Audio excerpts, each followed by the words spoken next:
So every time something get hard, you quit, you call mama. I dare you to take a little pain.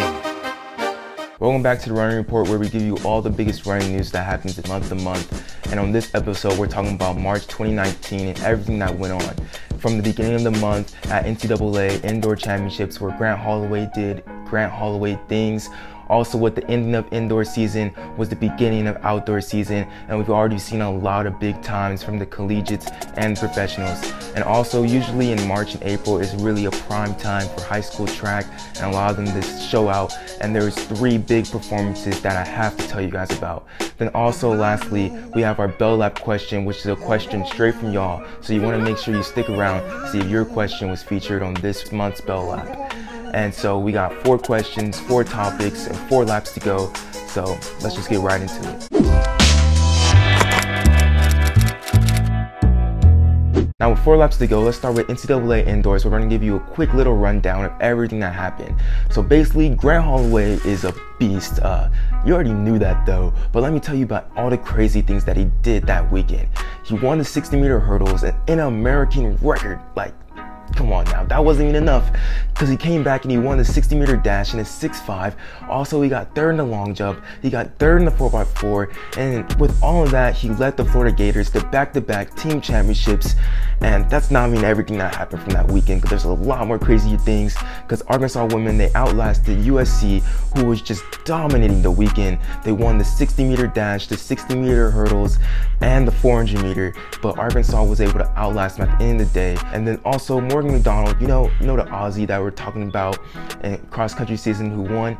Yeah, he came back and he got his redemption on Grant Fisher, who beat him at Milrose Games in the 3K, and he also came back and won the 5K. And basically, it just wasn't a good weekend for Grant Fisher, as he lost in probably the most exciting race of the weekend in the DMR and got outkicked at the end of the day. Now with 3 laps to go, we see that outdoor season is really coming into full swing, and we really saw that on display this past weekend at the Stanford Invitational, Florida Relays, and Texas Relays.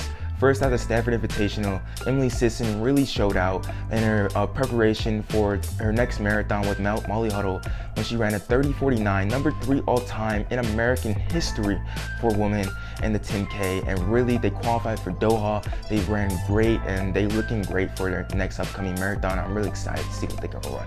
Then also, I know I talked about this dude a lot already, but Grant Holloway, yeah, he's dominating already in the outdoor season. Not only not much of a break from indoor to outdoor, but he's still doing it, and he dominated at Florida Relays, running a 13:28 and just going out with NCAA number 1s, and even in the long jump as well. And his 4x1 team is running great as well. But the biggest talk about 4x1 had to come from LSU and Houston at the Texas Relays this past weekend. Now Houston started off the season, they were number 1 in the 4x1 rankings, and they pretty much had a target on their back going into Texas Relays. And then going into the last leg, they had a huge lead basically on the entire field, but my man from LSU ran him down, and when he ran him down and crossed that line, he kind of taunted at him, gave him a little war cry, was screaming out "let go" and screaming at his chest, even a little bit of chest bump, a little contact. But the whole controversy about this situation came from Dwight Stones, the announcer. He basically was talking about how there's no room for this in the sport, and track isn't really about that. And I have to say, and many pros say it, and a lot of high schoolers say it, and college collegiate say it as well, that we disagree with this. We want to see more of this in this sport. Let me know what you guys think down in the comments below. But basically, like, this caused a big controversy on Twitter and everything like that. We had English Gardner retweeting about this, Christian Coleman, Aaron Kenyard, even NFL football players retweeting about this as well. And one football player came out and said this jokingly of like, I love when non-contact sports like celebrate and act like they really like did something. And Eric Kenyard slapped back and came back at him and brought up his old stats and stuff like that. Like, that was sort of uncalled for and stuff. He didn't need to expose the dude like that, because he wasn't that good. But like, I really want to see this more in the sport, because it brings more people to the sport, more attention to the sport, and celebrating, there's nothing wrong with it. It's really just celebrating all the hard work and dedication that you put into the sport. So like, if I win a race, I'm gonna cross the line, beat my chest, and I'm gonna let you know that I won, because I did that. Let me know what you guys think. Now with 2 laps to go, let's talk about the high schoolers that I mentioned at the beginning. There's 3 of them that really showed out and had big performances in March. First off, let's start with Matthew Bowling. You already probably heard about this man. He's all over flow track, he's all over mile split, but this guy is really killing it at every single sprinting event. He runs 10.2 in the 100, he runs 20.58 in the 200. Also, this past weekend at Texas Relays, he jumped 26 feet and 3.5 inches. That's unheard of, basically. He was the first person to ever crack into the top 10 all-time high school in 10 years, and I think he's number 8 or number 7. Yeah, he's doing great things. He's definitely someone that you're gonna have to watch out for years to come. Then the second athlete I want to talk about is somebody that I feel like is really under the radar and a lot of people haven't heard about, but I'm telling you, you're gonna hear about her this year, and that is Dominique Mustin. Dominique Mustin at the Chandler Rotary Invitational, she ran a 206.99. She barely hit 206, but that was a 7-second PR. Before that PR was 213. Now that's crazy. That's a huge jump. But you know what's even crazier than that? You know what's crazier than her being number 2 in the nation and her getting a 7-second PR is that she's also capable of running the 100-meter hurdles. What? Yeah, the 100-meter hurdles. She can run 14.46 in the 100-meter hurdles. That's incredible. 14.46 is an incredible time. Even like last year at Arcadia, a lot of people weren't talking about her, but she ran the 800 and the 100-meter hurdles at Arcadia. Who's doing that? The third person I want to talk about, and this guy is doing some really big things, and that's Matthew Strangio from Jesuit in California, who dominated the entire field at the Dublin Distance Carnival. This is a really big meet. No one here is scrubs, and he absolutely dominated the competition. The NXN champion from last year, Liam Anderson, was actually in this field as well, and he destroyed him. He ran at 8:47 in the 2-mile. That's amazing. It's incredible. It's magnificent. It's never been done before. He's the first collegiate ever to run that fast in the 2-mile in March. That's crazy, and that has to take the cake for the biggest performance this past March for high school. Last year, he won the 2-mile in the state championship in California, so expect even bigger things for this kid, and he's only in 11th grade. Also, Dominique Mustin's only in 11th grade.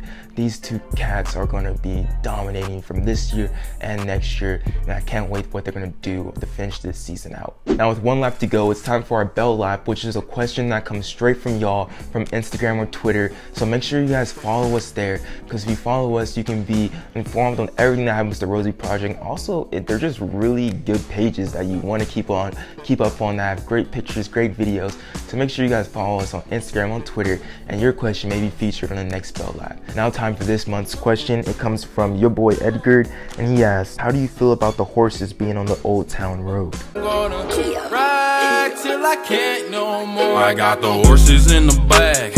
Horse stock is a No, I'm just playing. That's not the real question, but let's get to the real one. This month's bell lap question comes from Joseph_Giddings, and he asked, what's your favorite running shoe?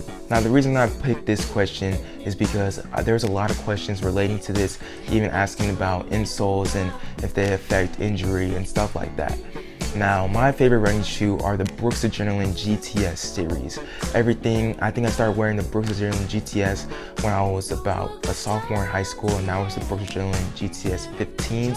And since then, I've had every single generation leading up to the 18s that they're on now, and I would have to say those are my favorites. I think these are mostly my favorite because they've gotten lighter over the year, and also the Brooks Adrenalines are really just like a structured shoe. I would say a structured standard sort of long mileage type of shoe, but they're not that heavy.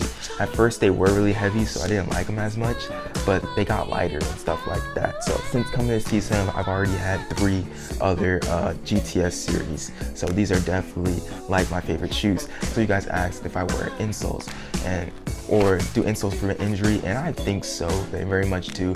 Definitely you have injuries like constant like shin splints, or the reason I started wearing insoles is because I have posterior tibial tendonitis, and insoles do help. These are super feet, like the green color, so if you can get your hands on super feet, if you're having shin splints problems, that'll definitely be a good thing. All right, that's it for this episode of Running Report. Make sure you guys follow us on Instagram and Twitter, and make sure you comment down below and join the conversation and talk about these questions, because I really want to hear from y'all. Because if you comment down, I definitely will respond, definitely referring to these questions, believe that. And yeah, hope you guys enjoyed it. Share, like, comment, don't forget to subscribe, and that's it.